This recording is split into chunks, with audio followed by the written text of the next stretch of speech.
Hello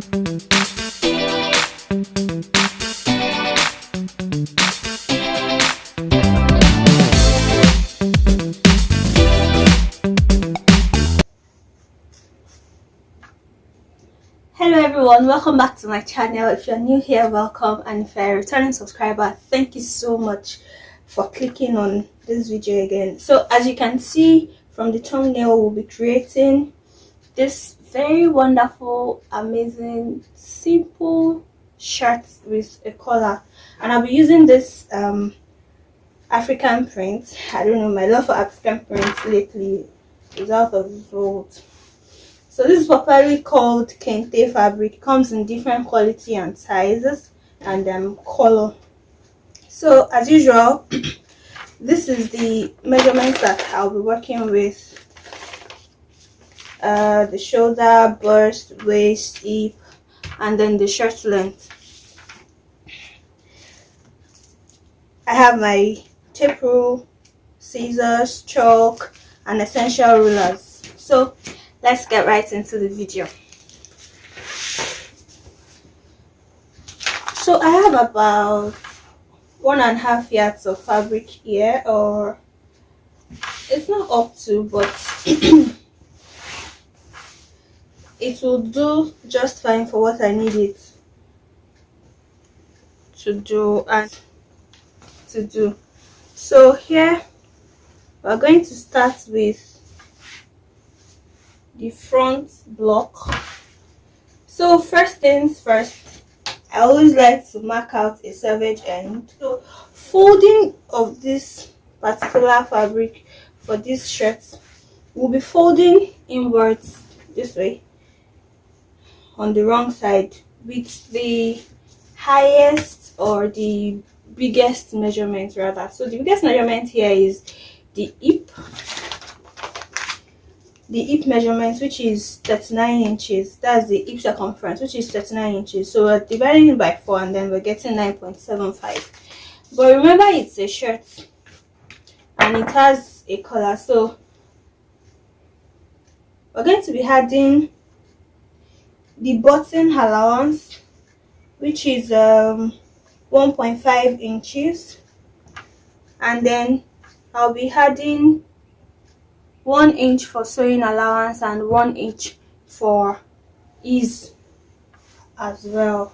So all in all, so okay, fair enough, I have 14.5 inches now, and then we can go on with our measurements. So like I said, I'll be putting out 1.5 inches for the button allowance, and then I'm just going to mark that from the top to where the shirt length is going to end. So the shirt length that I'm working with is 24 inches, which is just right here from the selvage end that I measured out the other time, and I'm going to be adding 1 inch for folding. So this way, from this selvage end line here, I'm going to be marking chest line. The chest line I'm working with is 8 inches, the vertical measurement. The bust line is 10, though you do not really need the bust line because you're going to be marking your bust measurements on the chest line right here. So I have the chest line as 8 inches. Mind you, this is the vertical measurements that I'm taking, 8 inches. The bust line is 10 inches. The waistline is 16 inches. That's from shoulder to the waist, 16 inches. And then the full length of the shirt is 24 inches plus 1 inch allowance for folding the M line. So now I'm just going to use my ruler to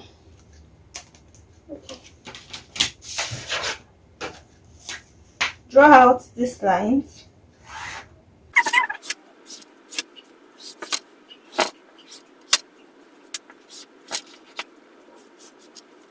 So like I mentioned, I'm going to be taking 1.5 inches for the button and then I'm just going to mark that all the way to where the shirt length is going to end, and the ruler is going to be a guide.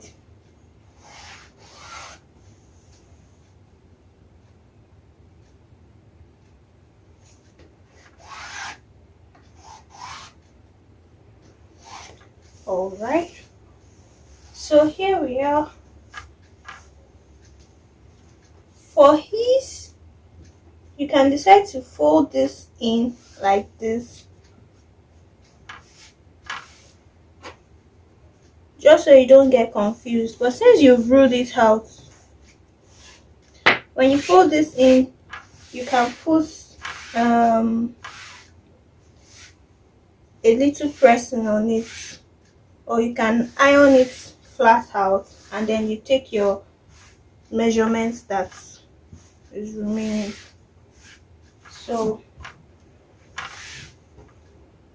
but then it's not so necessary because I already ruled it out. So whatever horizontal measurement I'm going to be taking now, I'll just be following this ruled line here to take that measurement. So let's take our horizontal measurement. I have the shoulder to be 16. 16 divided by 2 is 8, and then I'm just going to put it here. But I'll be adding 1 inch, half inch rather, because by the time you want to join it to the sleeve, you need fabric on that side so it doesn't chunk on your shoulder measurement. And so from that same line, I'm just going to measure 8.5 all the way till I get to the chest line. So this would serve as the armhole depth, 8 inches, which also serves as the chest line in this regard. So moving on, I have a bust measurement of 35 inches in circumference. So 35 inches divided by 4 is 8.75, and I'm going to be measuring that on the chest line,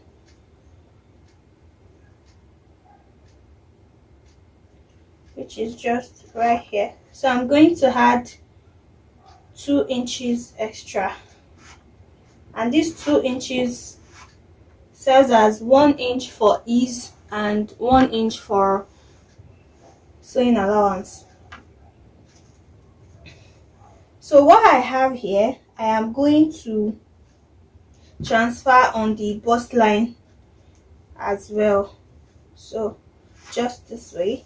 And then on the waistline, the waist is 28 divided by 4, that's 7, plus 2 inches, that's 9. So I'm going to be putting this here, 9 inches.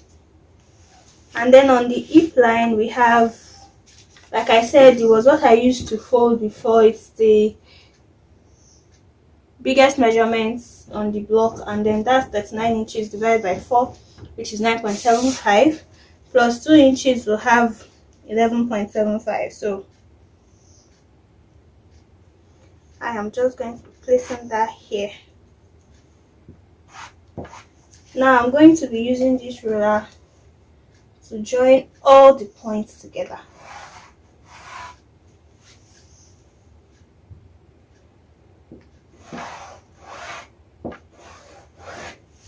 Okay, so take note, I always like to avoid any sharp end if it is not what I really need. For this kind of shirt, you do not really need it to be so sharp.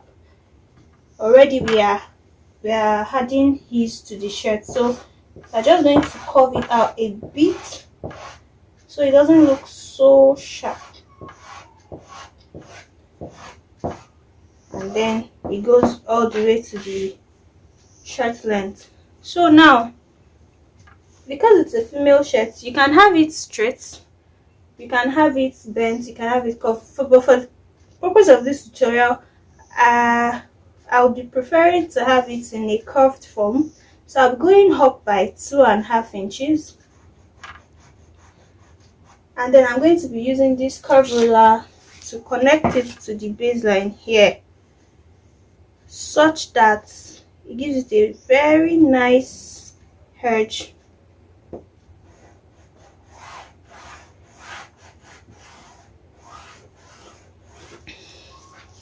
And that's it. So the shirt has been modified. It's not so sharp at the end there anymore. And being the front block, I'm not going to be cutting out the armhole for the front block directly, but I'm just going to take in the one that would suit the back, because I'm going to be placing this on the back panel to cut. So I'm just going to cut this in first, then later on I'll take in the necessary measurements. So here it is,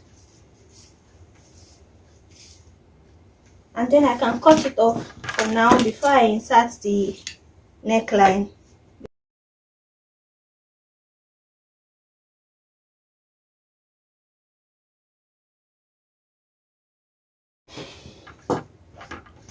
So this is what I have now, and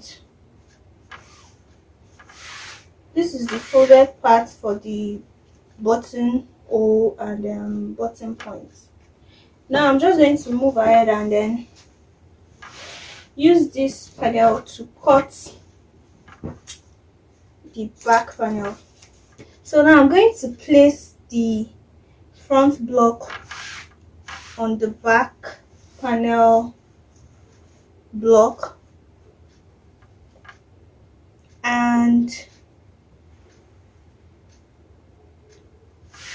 don't forget we have the 1.5 inch for the button and buttonhole, which the back would not be having. So don't forget to fold this in before you place your front block on the back block, and ensure that you have enough space up here, because we'll be having some excess on the back shoulder side to overlap the front, because the shoulder slope is the shoulder line is a slope, not straight, if I'm making any sense at all. So here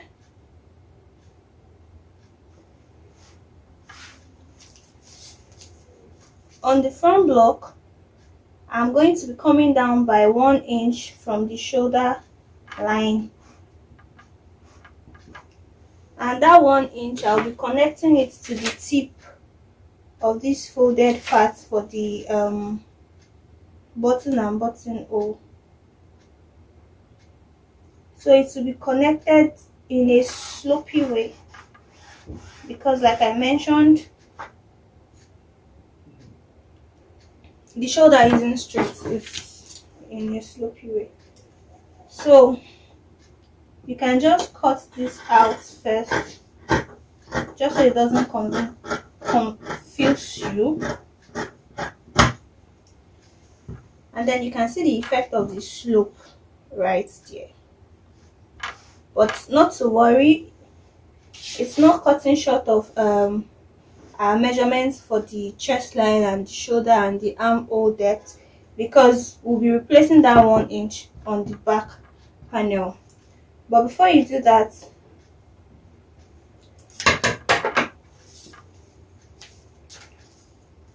from that slope that you cut off, measure 2 inches upward. So now this is based on your own preference, because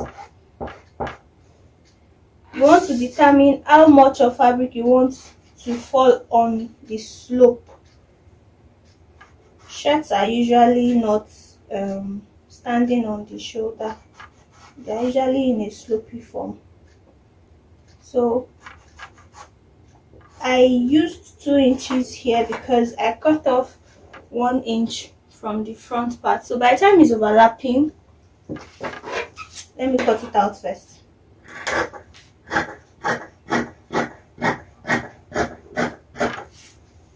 Good. So let's not forget that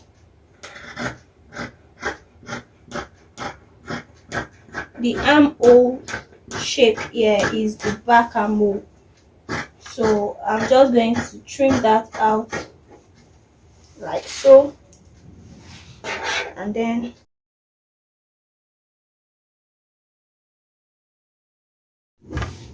so this is what we'll be left with. Now, like I said,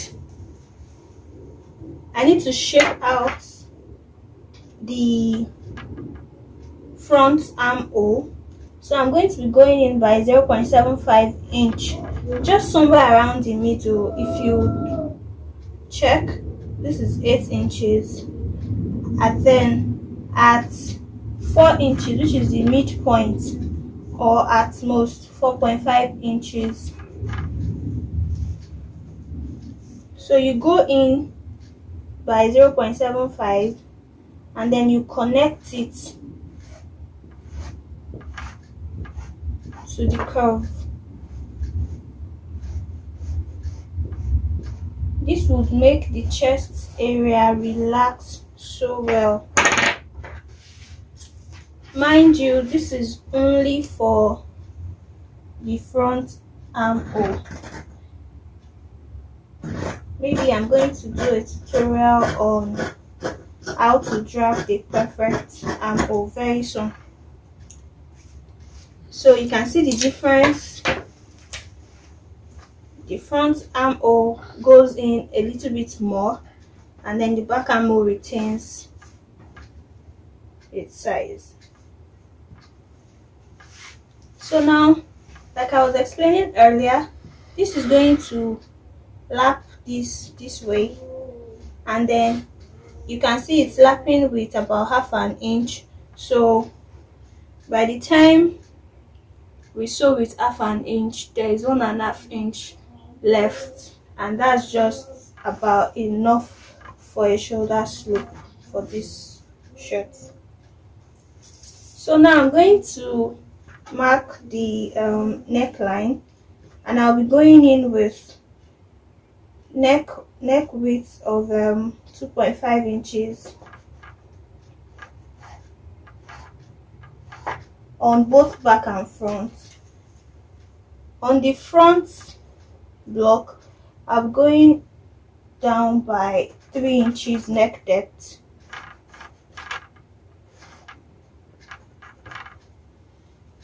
and half inch on the back. That's half inch neck depth on the back. So do not forget, this is going to be a round neckline. So I'm going to be using this curved ruler so I can get that perfect round neckline, and I'm just going to be connecting it this way. Do not forget the buttonhole overlap is still right here, so you are cutting it together like this for the front block, and for the back it's just more like a straight, because it is it's going to have a color. So I'm going to be cutting the back first.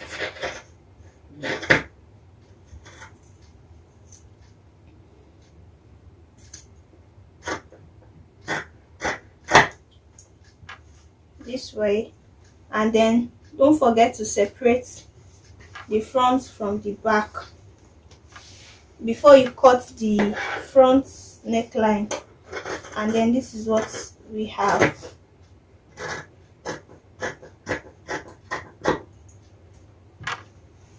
So our blocks are ready.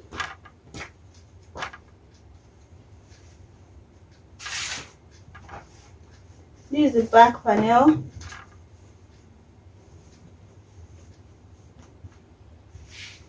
and this is the front panel.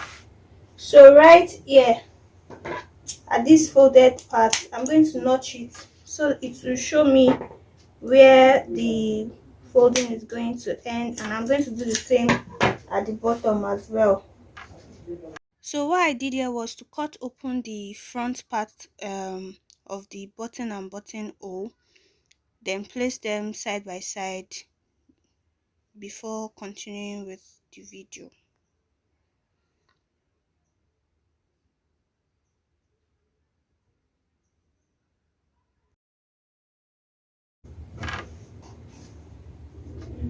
But remember, there's a tip here. Depending on how thick your fabric is, actually, you can decide to put an interfacing here so that when you sew and you fold, when you fold in, rather, to sew the buttonhole and then button placket cover like this, it is thick enough to hold down anything that you'll be attaching to it.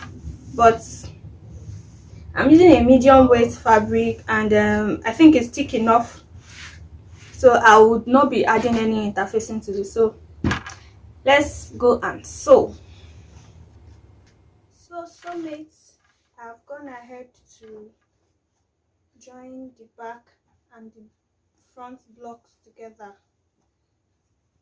Remember, I said 1 inch for sewing allowance and 1 inch for ease. So the ease is going to add a bit more volume to the shirt. And then I've also gone ahead to hem the lower part of the shirt. So now what's next is to draft the collar. But before I draft the collar, we need to know the measurement of this collar. So from here, I'm going to measure the whole neckline. So it is that measurement that I'm going to use to draft the collar of this shirt.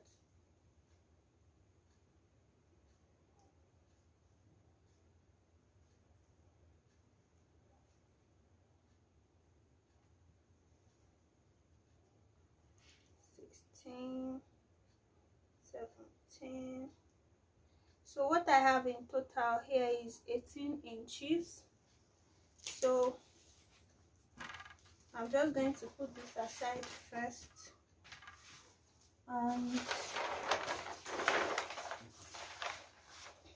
Just for proper visibility, I would like to draft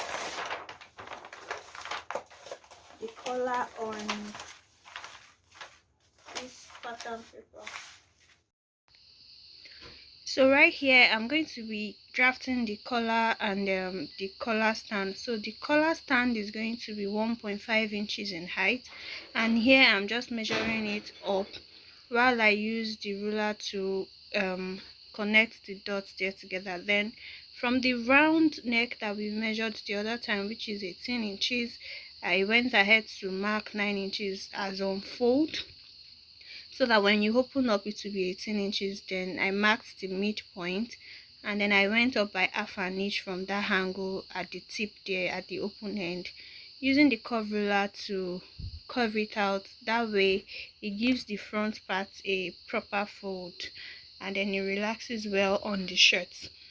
I did the same thing on the other part of the green line, and then I connected the lines together. So if you measure, you should have 9 inches on the dot. And right here, I'm just cutting out the pattern that I just created. So that's the collar stand that we have there. And then I'm just using an arrow to indicate where we'll be joining to the collar itself. So to draft out the collar, I did the same thing, but this time around I had 2.5 inches as the height of the collar, and then I went ahead to measure the 9 inches as I did for the collar stand. But for this collar, I'm going to be coming in by 1 inch on the top grain line, and then I'll be connecting it to the tip of the 9 inches on the other baseline. So that way you will have a collar shape at the front. and then I went in by half an inch at the tip part. That's where we'll be joining to the other part of the collar stand, and then I'm just cutting it out here. So on the fabric, remember to add half an inch all round while cutting rather both the collar and the collar stand, so that when you are joining together you have enough space to join. So right here I added interfacing, and then I went ahead to cut my collar out.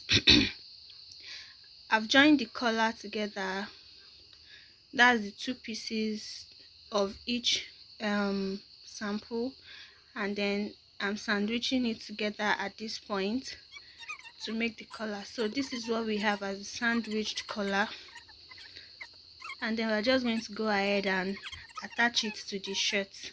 So before attaching it to the shirt, just measure and be sure that you have 9 inches or your desired measurement, and then do the same on the shirt as well, so you note the back parts. So here is the finished look, guys. Thank you so much for watching.